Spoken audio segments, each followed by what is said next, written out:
老师放心，我会尽快得到陨落心炎，替你炼制出躯体的。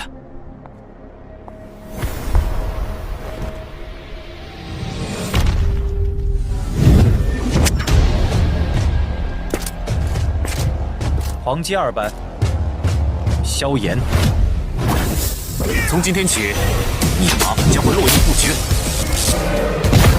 今天若是你们能够安然无恙地走下擂台，我萧炎死不再踏进迦南水炼半步。识相就乖乖交出火能，否则一会儿你们就只能爬着进内院了。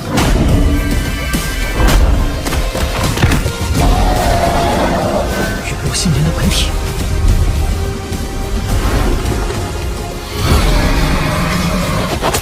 要让你在内院荣誉扫地。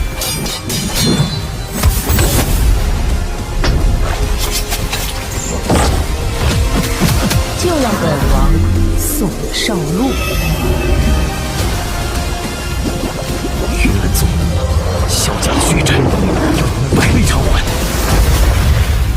不管面前骇浪滔天，我们一起闯。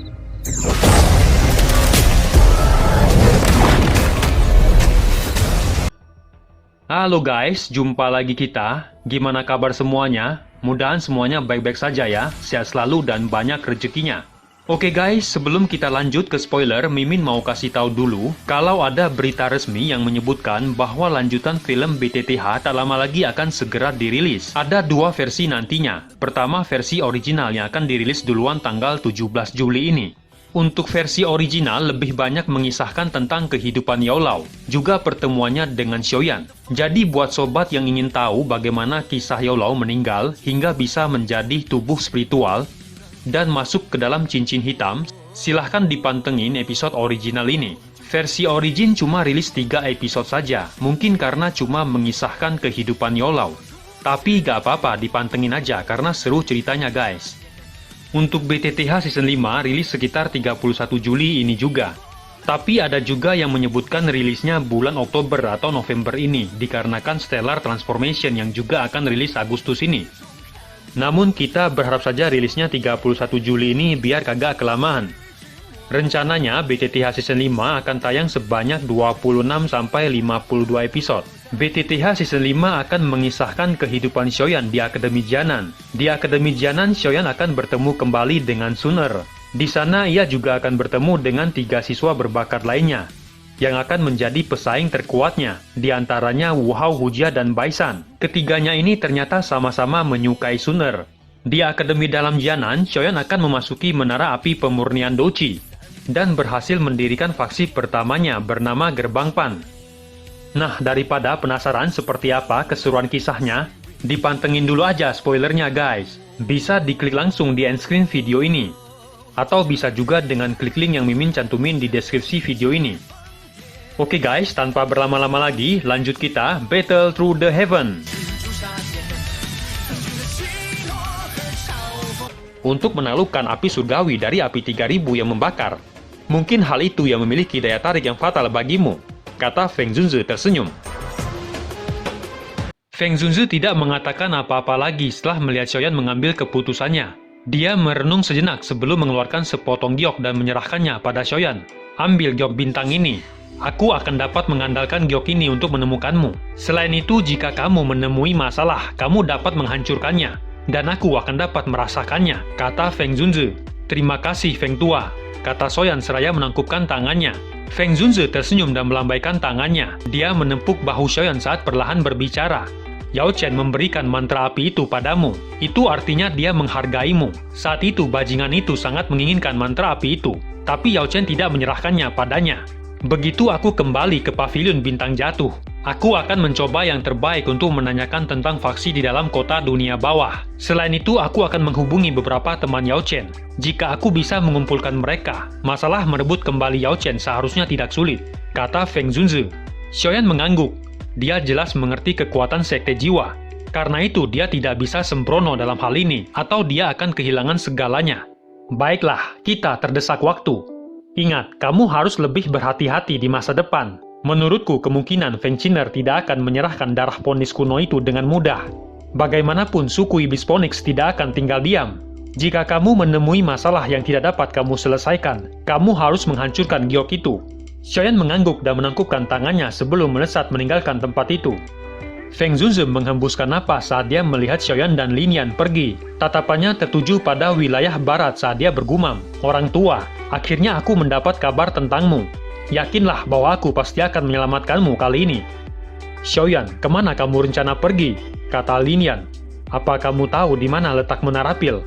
"Lokasinya ada di kota Pil. Tempat itu memiliki banyak alkemis di seluruh benua. Tempatnya masih cukup jauh. Bahkan dengan menggunakan lubang spasial, kita mungkin membutuhkan waktu sekitar 1 bulan, kata Lin Yan merentangkan tangannya. "Kalau begitu kamu akan memimpin jalan." Lin Yan mengangguk. "Kamu berencana ke Menara Pil. Kebetulan Liu Qing juga berada di wilayah itu," kata Lin Yan tersenyum. Xiaoyan nampak tersenyum saat mendengar nama yang akrab itu. Orang itu sering membicarakanmu, namun dia sekarang adalah kepala klan dan memiliki status yang hebat. Dia sering ditekan oleh orang tua di klannya, membuat dia merasa tidak enak. "Jika ada waktu, kita bisa pergi dan melihatnya," kata Xiaoyan. Lin Yan mengangguk. Sayap doci di punggungnya mengepak dan sosoknya berubah menjadi cahaya yang terbang di kejauhan. Xiaoyan melangkah di udara kosong dan mengikuti di belakangnya. Di puncak gunung berkabut nampak satu sosok keindahan sedang duduk bersila di atas batu dengan kedua tangannya membentuk segel pelatihan. Sesaat kemudian wanita itu berdiri dengan cara yang elegan. "Ling tua, tunjukkan dirimu," kata wanita elegan itu tersenyum tipis. Bayangan hitam di belakang wanita elegan itu perlahan mulai bergerak saat suaranya terdengar. Persepsi nona muda benar-benar menjadi semakin menakutkan. "Saya baru saja tiba, namun saya sudah ditemukan," kata Ling Ying seraya membungkuk hormat. "Ling tua, apa ada masalah datang ke sini?" kata Suner. "Aku tidak akan berani datang dan mengganggu pelatihan nona jika tidak ada apa-apa," kata Ling Ying. "Saya tidak tertarik dengan apapun yang terjadi di klan," kata Suner berbicara dengan samar. Dia mengangkat tangannya dan kabut yang tersisa berkumpul di telapak tangannya. Akhirnya berubah menjadi wajah Xiaoyan membuat senyumannya yang langka dan hangat terungkap di wajahnya. "Saya pikir nona pasti akan tertarik dengan apa yang saya katakan," kata Ling Ying tersenyum. Mata Suner berhenti pada sosok Ling Ying yang diselimuti kabut hitam. "Semoga saja, bicaralah." Ling Ying terbatuk pelan dan perlahan berkata, "Menurut berita terakhir yang saya peroleh, seorang pemuda bernama Xiaoyan telah muncul di wilayah utara dataran tengah." Tubuh Suner dengan lembut gemetar pada saat ini. Dia menghirup napas lembut dari udara yang agak dingin dan dengan lembut bertanya, "Apakah kamu yakin?" "Dari apa yang kupikirkan, kemungkinan besar itu adalah dia," kata Ling Ying tersenyum. Suner tiba-tiba berbalik. Penampilannya saat ini mengandung kegembiraan yang langka. "Berikan perintah bahwa aku akan meninggalkan alamku," kata Suner yang turun dari puncak gunung dan melangkah tanpa ragu sedikit pun. Dua sinar cahaya melesat dari langit yang jauh. Angin yang diciptakan dari kecepatan membawa suara tajam di udara. Kita sekarang berada di perbatasan wilayah utara. Jika kita mengandalkan kecepatan terbang, kemungkinan kita akan membutuhkan 2 hingga 3 bulan untuk mencapai Menara Pil. Namun kita cukup beruntung, ada sebuah kota bernama Kota Langit tidak jauh dari tempat ini. Kebetulan ada lubang spasial yang mengarah ke wilayah tengah. Dengan itu kita akan dapat menghemat lebih dari separuh waktu, kata Lin Yan memimpin di depan. Xiaoyan mengangguk, yang dia inginkan hanyalah tiba di Menara Pil secepat mungkin. Menurut perhitungannya, dia telah berpisah dari kelompok dokter peri kecil selama setengah tahun, dan bertanya-tanya bagaimana nasib mereka. "Kamu harus menyembunyikan penampilanmu dulu. Setelah masalah dengan Gunung Petir, reputasimu saat ini tidak kalah dengan Feng Qiner. Selain itu, kamu memiliki darah Phoenix kuno. Saya khawatir wanita itu tidak akan menyerah," kata Lin Yan mengingatkan. Keduanya turun dari langit dan berhasil memasuki Kota Langit. Xiaoyan tidak terburu-buru menuju lubang spasial setelah memasuki kota. Sebaliknya, dia pergi ke rumah lelang terbesar di kota dan menghabiskan cukup banyak uang untuk membeli 3 jenis sapi binatang magis. Xiaoyan berdiri di tanah lapang di pusat Kota Langit dan melihat lubang spasial yang tinggi di depannya. Lubang spasial ini dibuat oleh 2 dojun bersama-sama. Karena itu, tidak ada satupun badai spasial yang muncul setelah digunakan selama bertahun-tahun. Dengan demikian, lalu lintas manusia di dalam Kota Langit ini tidak dapat dibandingkan dengan kota lain, kata Lin Yan seraya mengeluarkan perahu kecil sebelum memasuki lubang spasial. "Harga kapal ini sangat mahal. Benda ini mungkin tampak sederhana dan kasar, tetapi aku menghabiskan lebih dari 2 juta koin emas untuk mendapatkannya. Aku telah mempertaruhkan hidupku dan membunuh 2 binatang magis peringkat 6 untuk mendapatkan 2 juta koin emas itu. Namun bagaimanapun aku beruntung memasuki gua setelah membunuh 2 binatang magis itu. Teknik kelincahan yang aku latih didapatkan dari tempat itu." Mungkin terlihat jelek saat digunakan, tapi teknik kelincahan itu ada di kelas menengah, kata Lin Yan dengan bangga. Apa nama teknik kelincahan itu? Kata Soyan agak penasaran. Dia telah melihat teknik itu, meski nampak jelek namun cukup praktis. Namanya langkah bebek menghindari api. Kata Lin Yan mengusap kepalanya dan berbicara dengan rasa malu. Langkah bebek menghindari api. Gumam Soyan sedikit mengerutkan keningnya saat mendengar itu. Teknik kelincahan itu cukup bagus. Di kelas yang lebih tinggi, kemungkinan bahkan 6 bintang doang tidak akan bisa melukaimu. Kata Soyan melihat antrian di depan dan mengangguk. Langkah bebek menghindari api juga memiliki metode Qi yang cocok yang disebut metode kelelawar api. Aku bisa mencapai kekuatan ini selama ini berkat metode kelelawar api. Xiaoyan hanya tersenyum saat mendengar itu. Dia menghela napas mengingat mantra apinya masih tertahan di kelas rendah. Metode itu mungkin cukup baginya ketika dia berada di kelas Dohuang. Namun sekarang dia telah maju ke kelas Dojong. Tentu metode Qi-nya juga menjadi lebih keras. Sepertinya dia perlu dengan cepat menaikkan metode Qi-nya. Aku harus berlatih teknik penciptaan api yang telah aku peroleh dari 3 tetua itu. Hanya mengandalkan sisa api perubahan kehidupan itu tidak akan cukup. Meskipun dia sudah maju ke kelas Dojong, namun satu-satunya pamungkas untuk bisa membunuh iblis tua seperti Fei Tian adalah dengan pemusnahan api lotus. Karena itu dia perlu mempersiapkannya. Sementara Xiaoyan tenggelam dalam pikirannya, antrian telah mencapai giliran mereka. Keduanya melangkah maju dan memasuki lubang spasial besar. Xiaoyan duduk di atas kapal yang sederhana, sementara itu Lin Yan duduk di depan dan mengendalikan kapal yang melaju. Ada cukup banyak kapal dengan berbagai ukuran di sekitar mereka yang juga diisi dengan cukup banyak orang. Dengan begitu banyak orang yang bepergian, terowongan spasial yang sunyi tidak lagi tampak sepi.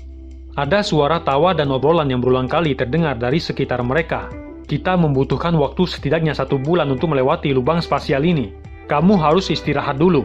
Tidak apa-apa jika aku yang mengendalikan perahu ini, kata Lin Yan. Xiaoyan tersenyum dan mengangguk. Secara kebetulan, dia juga membutuhkan waktu untuk melatih teknik penciptaan api. Sebuah pikiran terlintas di benaknya dan gulungan merah segera muncul. Ada panas yang samar-samar dipancarkan dari gulungan yang dia dapatkan dari 3 tetua dari lembah api iblis saat itu. Teknik penciptaan yang lama akan membutuhkan 3 orang untuk membentuk api perubahan kehidupan. Namun gulungan yang ada di tangannya telah mengalami banyak perubahan yang dilakukan oleh iblis tanah tua selama bertahun-tahun. Selain itu tidak perlu lagi membutuhkan 3 orang. Penciptaan api juga tidak akan menghabiskan kekuatan hidup seseorang. Sejumlah besar informasi segera melonjak ke dalam pikirannya saat kekuatan spiritualnya juga memasuki gulungan itu. Sementara Soyan telah menutup matanya, kapal melesat dengan cepat di bawah kendali Lin Yan. Setelah mempelajari gulungan beberapa waktu, kekuatan spiritual Xiaoyan perlahan ditarik dari gulungan. Dengan lambaian tangannya, 3 botol giok yang berisi 3 kelompok api binatang berwarna biru, coklat, dan merah muncul di depannya. Langkah pertama adalah menggabungkan 3 jenis api binatang ke dalam tubuhku, gumam Xiaoyan saat melihat api yang menyala di dalam botol giok. Dengan jentikan jarinya, botol giok pecah, dan 3 kelompok api binatang dilepaskan. Xiaoyan segera membuka mulutnya dan menghisap 3 api binatang dan menelannya. 3 api binatang baru saja memasuki tubuhnya ketika api hijau giok segera menerkam dan mengelilingi ketiga api. Xiaoyan tersenyum saat melihat itu. Proses ini terlalu sederhana dan tidak menjadi tantangan baginya. Langkah kedua, perbaikan. Pikir Xiaoyan saat melihat ketiga jenis api binatang menjadi lamban. 3 api hijau giok dengan cepat melonjak keluar dan membungkus kelompok api binatang sebelum berputar dengan cepat. Mengikuti kelompok doci yang berputar, tekanan di dalamnya menyebabkan 3 kelompok api binatang mulai bergantian menjadi warna terang dan gelap. Waktu di dalam terowongan dengan cepat berlalu sementara Xiaoyan tenggelam dalam penyempurnaan. Selama periode waktu ini, Lin Yan tahu bahwa Xiaoyan sedang berlatih, jadi dia tidak mengganggunya. Orang ini, apa yang dia latih? Dia telah berada dalam kondisi pelatihan selama 20 hari. Gumam Lin Yan di depan perahu dan tanpa sadar menggelengkan kepalanya tanpa daya. Sesaat kemudian tubuh Xiaoyan sedikit bergetar dan membuka matanya. Kegembiraan melonjak di wajah Lin Yan saat melihat itu dan menghela napas lega. Namun dia tidak mengatakan apapun untuk mengganggu Xiaoyan dan membuat kapal terus melaju. Aku akhirnya menyelesaikan penyempurnaan, pikir Xiaoyan saat sukacita muncul di matanya. Telapak tangannya terbuka dan 3 api kecil muncul di jarinya. Xiaoyan menghela napas lega di dalam hatinya dan mengamati 3 api kecil itu. Selanjutnya langkah terakhir, penggabungan. Gumam Xiaoyan perlahan kembali menutup matanya saat 3 gumpalan api di jarinya segera memasuki tubuhnya. Selama sehari berikutnya, Xiaoyan masih tidak menunjukkan tanda-tanda akan bangun. Hal itu menyebabkan Lin Yan merasa khawatir. Dia bisa dengan jelas merasakan kekuatan spasial yang menjadi lebih padat. Saat mereka semakin dekat dengan pintu keluar lubang spasial, Lin Yan berdiri dan berjalan ke arah Xiaoyan. Tangannya baru saja akan terayun ke bahu Xiaoyan ketika api hijau giok melonjak keluar dan dengan cepat menembak ke arah Lin Yan. Ekspresi Lin Yan mendadak berubah saat melihat itu. Dia bisa merasakan energi menakutkan yang terkandung di dalam api hijau giok. Dengan langkah bebek, dia dengan lincah menghindari api hijau giok. Namun sebelum Lin Yan bisa menghela napas lega, api hijau giok lagi-lagi dengan cepat meluncur ke arahnya. Bahkan dengan langkah bebek yang tidak biasa, dia akan kesulitan mengelak dari jarak sedekat itu dan hanya bisa melihat api yang mendekat. Sebuah teriakan tiba-tiba terdengar dari dalam kabin tepat ketika api hijau giok hendak menabrak tubuhnya. Berhenti! Api hijau giok segera berhenti dengan cara yang sangat patuh. Namun suhunya yang panas menyebabkan rasa sakit yang membakar di punggung Lin Yan membuatnya segera melompat ke samping. "Kamu akhirnya bangun," kata Lin Yan tersenyum getir. Dia masih merasakan ketakutan yang tersisa di hatinya saat dia menatap api hijau giok setelah melompat ke samping. Soyan tersenyum dan mengangguk. Dia mengulurkan tangannya dan gumpalan api putih perlahan naik dan melayang di depannya. Gumpalan api putih itu adalah hasil dari penggabungan 3 jenis api binatang. Di masa depan Soyan akan bergantung pada api putih itu saat menggunakan api lotus pemusnahan. Mereka akhirnya tiba di wilayah tengah setelah keluar dari lubang spasial dan memutuskan untuk singgah ke tempat Liu Qing sebelum melanjutkan perjalanan ke Menara Pil. Liu Qing sekarang adalah kepala klan. Bakat pelatihannya lebih baik dariku. Ketika kami berpisah saat itu, dia sudah mencapai Do Huang. Mungkin sekarang dia telah mencapai bintang 7 Do Huang, kata Lin Yan yang tidak mengatakan apa-apa lagi saat sepasang sayap doci mengepak dan tubuhnya melesat ke langit. Banyak tatapan tertegun terlempar ketika mereka melihat Lin Yan melesat ke langit. Dengan bisa menjadi Do Huang di usia yang begitu muda, kemungkinan pencapaiannya di masa depan tidak akan terbatas. Sementara semua orang tertegun, kaki Soyan menginjak udara kosong, dan dengan cepat naik ke langit dan berubah menjadi sinar cahaya sebelum menghilang dari banyak tatapan tercengang. Selama perjalanan, Soyan akan mencari api binatang magis di pegunungan yang dia lewati. Dia menggabungkan 2 jenis api binatang ke dalam api putih yang baru saja dia ciptakan, dan tanpa sadar tersenyum ketika dia merasakan benih api yang tumbuh lebih kuat. Dengan kecepatan yang tidak biasa, keduanya akhirnya tiba di kota Tianhong. "Apakah itu kota Tianhong?" kata Soyan melihat sudut kota di kejauhan dan tanpa sadar tersenyum. Lin Yan mengangguk. "Daerah ini adalah wilayah kekuasaan lembah api membakar. Kamu harus menghindari penggunaan api 3 perubahan misterius. Jika tidak akan ada masalah," kata Lin Yan saat matanya menyapu sekelilingnya sambil mengingatkan Xiaoyan. Keduanya akhirnya tiba di sebuah rumah besar dan nampak terkejut ketika melihat pertahanan rumah yang dijaga ketat.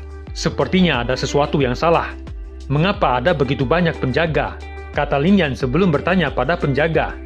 "Teman, bolehkah saya tahu mengapa klan Liu bertingkah seperti ini?" Klan Liu dan klan Cheng sedang bertikai memperebutkan lubang spasial. Kedua klan tersebut telah membawa cukup banyak orang ke lapangan di tengah kota. "Aku baru ingat. Seharusnya ini adalah giliran klan Liu untuk mengelola lubang spasial. Kenapa ada keributan?" kata Lin Yan mengulurkan keningnya. "Kita akan tahu jika kita pergi ke lapangan itu dan melihatnya," kata Soyan menyeringai. Di tengah kota Tianhong ada sebuah panggung batu terletak di lapangan terbuka. Di atasnya ada lubang spasial besar dengan riak spasial yang menyebar darinya. Di sekitar lapangan terbuka nampak kerumunan manusia yang padat. Tatapan mereka memperhatikan di tengah lapangan di mana ada 2 kelompok yang saling berhadapan di tempat itu. "Cheng Yao, lubang spasial seharusnya dikelola oleh klan Liu tahun ini. Apa maksudmu dengan tindakanmu hari ini?" kata Liu Qing mengulurkan keningnya. Ada 2 pria tua berdiri di belakangnya dan seorang wanita berdiri di sampingnya. "Liu Qing, kamu lebih muda dariku. Kamu seharusnya berbicara dengan sopan kepada seorang senior," kata Cheng Yao menatap Liu Qing dengan cara yang menyeramkan dan tersenyum aneh. Wajah Liu Qing menunjukkan senyuman dingin ketika dia mendengar itu. Dia baru saja akan mengatakan sesuatu ketika suara tua terdengar di tempat itu. Ekspresi Liu Qing dan 2 pria tua di belakangnya sedikit berubah. Mereka segera menangkupkan tangan dan berkata dengan sopan, "Ternyata Panatua Cihao. Bolehkah saya tahu maksud kedatangan Panatua? Sekarang bukan waktunya untuk menyerahkan pengelolaan lubang spasial." Ketua telah memberi perintah. Dia membutuhkan beberapa alkemis tingkat tinggi untuk pergi ke lembah api membakar untuk memperbaiki pil obat. Namun dia belum menemukan orang yang cocok sampai sekarang. Klan manapun yang dapat menemukan alkemis tingkat tinggi akan mendapatkan hak pengelolaan lubang spasial selama 3 tahun, kata Panatua Cihao dengan tenang. Klan Cheng telah menemukan alkemis tingkat 6 yang telah diakui oleh Menara Pil. Jika klan Liu juga dapat menemukannya, Lubang spasial ini akan diserahkan pada klan Liu. Pengelolaannya akan diperpanjang dari 1 tahun menjadi 3 tahun. Kata Penatua Cihao menunjuk ke arah Klenceng. Ada seorang lelaki tua berjubah alkemis yang berdiri dengan angkuh di sana dengan tangan di belakangnya. Seorang alkemis tingkat 6. Gumam Liu Qing dengan ekspresi berubah ketika dia mendengar itu. Klan Liu juga memiliki seorang alkemis, namun yang terbaik hanya alkemis tingkat 5. Mereka tidak pernah memiliki alkemis tingkat 6. Penatua Cihao, masalah ini terlalu mendadak. Bisakah Anda memberi kami beberapa hari? Kami pasti akan berusaha untuk menemukan alkemis tingkat 6, kata Liu Qing yang ekspresinya berubah dengan cepat. Penatua Cihao menggelengkan kepalanya, suaranya monoton seperti biasanya. Ini adalah perintah yang diberikan secara pribadi oleh kepala lembah. Siapa yang berani menunda? Jika klan Liu gagal mengundang alkemis tingkat 6 hari ini, pengelolaan lubang spasial akan diserahkan kepada Klenceng. Ekspresi Liu Qing sangat jelek ketika dia mendengar Penatua Cihao yang tidak memberi mereka wajah sedikit pun. Kemana dia akan pergi dan menemukan alkemis tingkat 6 dalam sehari? Seorang alkemis di tingkat seperti itu adalah kekuatan yang berada di puncak, bahkan di dalam menara pil. Orang tua ini pasti telah disuap oleh Klenceng. Kata Liu Fei di belakang Liu Qing berbicara dengan tidak senang. Diam, kata Liu Qing dengan ekspresi tenggelam. Liu Fei hanya bisa menginjak kakinya sambil merasa bersalah dan nampak terdiam. Dua tetua, apa yang harus kita lakukan? Kata Liu Qing menoleh ke arah kedua lelaki tua di belakangnya. Kedua lelaki tua itu hanya bisa tersenyum getir saat berbicara. Kami juga samar mendengar kalau lembah api membakar mencari alkemis tingkat tinggi. Namun kami tidak terlalu memperhatikannya. Sepertinya Liu Fei memang benar. Seseorang pasti sudah memberitahu Klenceng sebelumnya. Liu Qing nampak tenggelam ketika dia mendengar itu. Lubang spasial terlalu penting bagi klan Liu. Itu adalah sumber pendapatan yang sangat besar dan penting bagi mereka. Dengan pendapatan itu, mereka dapat memperluas faksinya. Keponakan Liu, kamu seharusnya tidak ada keberuntungan. Cukup serahkan lubang spasial dengan tenang. Jika saya bahagia di masa depan, saya mungkin membagikan sedikit keuntungan untuk dinikmati klan Liu, kata Cheng Yao dengan senyum aneh. Wajah Liu Qing menjadi jauh lebih dingin ketika dia mendengar ejekan dari pihak lain. Namun dia hanya bisa menekan amarahnya. Cheng Yao, kamu bisa menganggap dirimu kejam. Ayo pergi, kata Liu Qing dengan suara yang dalam dan gelap. Dia hanya bisa melambaikan tangannya dengan wajah dingin sebelum berbalik untuk pergi. Liu Qing, sepertinya itu bukan dirimu. Apakah kamu akan menyerah begitu saja? Kata Lin Yan tiba-tiba bergegas keluar. Liu Qing terkejut ketika dia melihat orang yang telah datang. Namun dia segera menghela napas sambil berkata dengan senyum pahit. Lupakan saja, ayo pergi. Kamu bukan alkemis tingkat 6 dan tidak bisa membantuku. Kata Liu Qing tersenyum aneh. Aku mungkin tidak dapat membantumu, tetapi seseorang dapat membantumu. Kata Lin Yan sebelum menoleh ke langit dan berteriak. Berapa lama kamu akan terus berdiri di sana? Liu Qing, Liu Fei, dan lainnya terkejut saat melihat tindakan Lin Yan. Mereka segera mengangkat kepala dan melihat seorang pria muda berjalan di udara sebelum mendarat dengan lembut di tanah. Berjalan di udara, seorang dojong. Gumam kelompok Liu Qing tertegun saat menyaksikan itu. Liu Qing baru saja akan menangkupkan tangannya dan mengucapkan kata-kata sopan ketika suara yang akrab menyebabkan tubuhnya tiba-tiba menjadi kaku. Liu Qing, sudah lama tidak bertemu. Apakah tidak ada masalah? Kata Xiaoyan dengan santai. Suara yang akrab itu menyebabkan tubuh Liu Qing menjadi kaku sesaat sebelum akhirnya pulih. Wajahnya dipenuhi dengan ketidakpercayaan saat dia berbicara. Kamu adalah Xiaoyan. Kata-kata Liu Qing baru saja terdengar ketika tubuh Liu Fei di belakangnya tiba-tiba bergetar. Xiaoyan adalah nama yang meninggalkan kesan di hatinya yang sulit dihilangkan. Seorang jenius dari Akademi Dalam yang bahkan saudara sepupunya Liu Qing yang dia banggakan tidak bisa mengejar. Apakah itu benar-benar dia? Pikir Liu Fei menggigit bibirnya. Kamu terlihat agak berbeda, tapi suaramu masih sama. Kata Xiaoyan tersenyum dan melambaikan tangannya. Bintang 7 doang. Tidak buruk. Kamu jauh lebih kuat dari Lin Yan. Kata Xiaoyan menyapu Liu Qing saat dia berbicara dengan terkejut. Kegembiraan melonjak di mata Liu Qing. Matanya juga menyapu Xiaoyan dengan ekspresi yang menjadi sedikit kusam. Sepertinya kamu sudah berhasil menerobos dojong. Kata Liu Qing tersenyum getir. Dia telah melihat dengan jelas kalau Xiaoyan berjalan di udara sebelumnya. Banyak tatapan di belakang Liu Qing segera berubah setelah mendengar itu. Mereka terkejut saat menatap Xiaoyan. Sangat jarang mereka menemukan ahli muda di kelas dojong seperti itu. Aku hanya beruntung, kata Xiaoyan sedikit tersenyum. Aku masih belum bisa menyusulmu. Kamu memang pantas menjadi orang dengan bakat paling luar biasa di Akademi Dalam. Aku tidak punya pilihan selain mengakuinya. Kata Liu Qing menghela napas. Saat itu Liu Qing sudah setengah langkah di kelas doang, sementara Xiaoyan hanyalah seorang doling. Namun dalam beberapa tahun yang singkat, Xiaoyan telah mencapai tingkat yang hanya bisa dia lihat. Xiaoyan tersenyum, matanya menyapu wajah Liu Fei di belakang Liu Qing dan tersenyum seraya mengangguk padanya. Di bawah senyuman itu, kemerahan cerah muncul di wajah Liu Fei dan matanya yang cantik dengan cepat berpaling. Kalian semua tidak menungguku saat itu, saya pikir sesuatu telah terjadi padamu, kata Soyan. Lin Yan mengatakan kalau kamu telah membalas dendam. Karena itu kami pergi dan meninggalkan Jiama. Kenapa kamu di sini? Kata Liu Qing tersenyum. Rasa dingin di wajahnya telah sangat berkurang. Jelas ia merasa sangat senang bisa bertemu Soyan. Saya harus pergi ke Menara Pil melalui lubang spasial yang ada di kota Tianhong. Jadi aku datang mengunjungimu, kata Soyan seraya menyapu kelompok lenceng. Setelah masalah hari ini, lubang spasial akan dibuka sekali lagi. Aku akan membantumu menyiapkan semuanya, serahkan masalah kecil ini padaku, kata Liu Qing. Sekarang Klenceng akan mengelola lubang spasial. Kakak sepupu, mereka hanya akan mempersulitmu jika kamu menunjukkan dirimu, kata Liu Fei. Ekspresi Liu Qing nampak tenggelam dan Liu Fei berhenti berbicara. Apa yang telah terjadi? Apa kamu membutuhkan bantuanku? Kata Soyan yang matanya beralih ke Liu Fei saat dia bertanya sambil tersenyum. Tidak ada, ini hanyalah masalah kecil. Ayo kembali dulu. Karena kamu telah tiba di kota Tianhong, aku harus menerimamu dengan baik apapun yang terjadi. Kata Liu Qing melambaikan tangannya dan menarik bahu Soyan sambil tersenyum. Aku tidak pernah mengucapkan kata-kata seperti itu saat kamu mengikutiku ke Jiama saat itu. Kata Soyan menatap Liu Qing dan tersenyum kecil.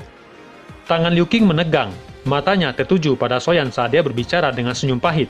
Ini bukan kekaisaran Jiama, hanya saja kekuatan Klenceng yang lebih kuat daripada Mystic Cloud. Jika kamu ikut campur, kemungkinan kamu dalam masalah, kata Liu Qing. Liu Qing, kamu benar-benar meremehkan Xiaoyan.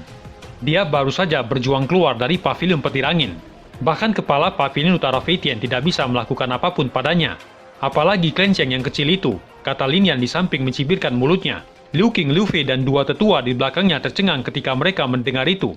Berjuang keluar dari pavilion petir angin, bukankah itu sedikit gila? Jangan dengarkan omong kosong ini. Saya baru saja turun dari gunung petir dan memiliki dendam dengan pavilion petir angin. Namun semua itu sudah selesai, kata Soyan melambaikan tangannya dan tersenyum seolah dia meremehkan ceritanya. Suaranya mungkin tampak biasa, tetapi bahaya yang tersembunyi di dalamnya adalah sesuatu yang samar-samar bisa dirasakan oleh Liu Qing dan lainnya. Mata Liu Fei berisi kedipan yang tidak biasa saat tatapannya perlahan menyapu Soyan. Liu Qing mengeluarkan seruan terkejut sebelum akhirnya menghela napas dan menjelaskannya. Soyan sedikit mengangguk, matanya tiba-tiba tertuju pada wajah bangga dari lelaki tua berjubah alkemis saat dia berkata, selama kamu memiliki seorang alkemis yang tingkatannya lebih tinggi daripada orang tua itu, lubang spasial ini akan dikelola olehmu, bukan? Liu Qing mengangguk. Beberapa harapan tanpa sadar muncul di hatinya. Soyan tersenyum saat melihat ini. Dia perlahan melangkah maju dan menangkupkan tangannya ke arah Chihao. Senior, klan Liu belum mengaku kalah. Mohon tahan sebentar sebelum menyerahkan lubang spasial. Jika klan Liu belum mengaku kalah, mohon undang sang alkemis. Jika alkemis itu lebih kuat dari Panatua Xiu, pengelolaan lubang spasial ini akan menjadi milik klan Liu, kata Panatua Chihao berbicara dengan sopan. Panatua Chihao telah menemukan Soyan saat dia muncul. Dia juga terkejut karena Soyan mampu mencapai kelas dojong pada usia seperti itu. Soyan menyeringai dan mengangguk saat mendengar itu sebelum mengalihkan pandangannya ke pria tua, berjubah alkemis. Kalau begitu, izinkan aku bersaing dengan Panatua Xiu, apa yang kamu katakan? Kata Soyan menangkupkan kedua tangannya dan tersenyum. Kamu juga seorang alkemis? Kata Panatua Chihao tercengang. Matanya penuh ketidakpercayaan saat tatapannya perlahan menyapu tubuh Soyan. Status Soyan sebagai dojong telah sangat mengejutkannya. Jika dia juga memiliki status alkemis, bukankah itu terlalu menakutkan? Cheng Xiu juga terkejut, namun dia menatap Soyan dan berbicara dengan senyum dingin. Aku mungkin tidak dapat bersaing denganmu dalam hal doci, tapi dalam hal keterampilan alkemis, aku akan mengatakan sesuatu yang mungkin tidak ingin kamu dengar. Kamu tidak memiliki kualifikasi. Soyan mengabaikan kata-kata itu, matanya beralih ke Panatua Chihao saat dia berbicara. Bisakah saya tahu bagaimana kami akan bersaing? Apakah kami akan memperbaiki pil obat? Tidak perlu ada masalah seperti itu. Aku tidak punya banyak waktu untuk berurusan denganmu. Karena kamu juga seorang alkemis, kamu juga harus sadar akan pentingnya kekuatan spiritual. Dalam hal ini, kita akan bersaing dengan kekuatan spiritual. Karena kamu lebih muda, saya akan membiarkan kamu menyerang lebih dulu. Selama kamu bisa memaksa saya kembali dengan kekuatan spiritualmu, itu akan dianggap sebagai kemenanganmu, kata Cheng Xiu tersenyum dingin. Mulailah menyerang, kata Cheng Xiu melambaikan tangannya dan berdiri dengan tangan di belakangnya. Matanya menatap Soyan dengan acuh tak acuh. Bagaimanapun kesenjangan terbesar antara alkemis dan seorang ahli doci adalah kekuatan spiritual mereka. Kekuatan spiritual seorang alkemis tingkat 6 telah sebanding dengan dojong. Senyuman lebar muncul di wajah Xiaoyan ketika dia mendengar itu. Dia perlahan mengangkat tangannya di depan banyak tatapan tertegun sebelum dengan lembut mengayunkannya. Ketika tangannya diayunkan, kekuatan spiritual yang agung dan luas segera menyapu dari langit seperti badai, menyebabkan ekspresi Cheng Xiu yang acuh tak acuh seketika memucat.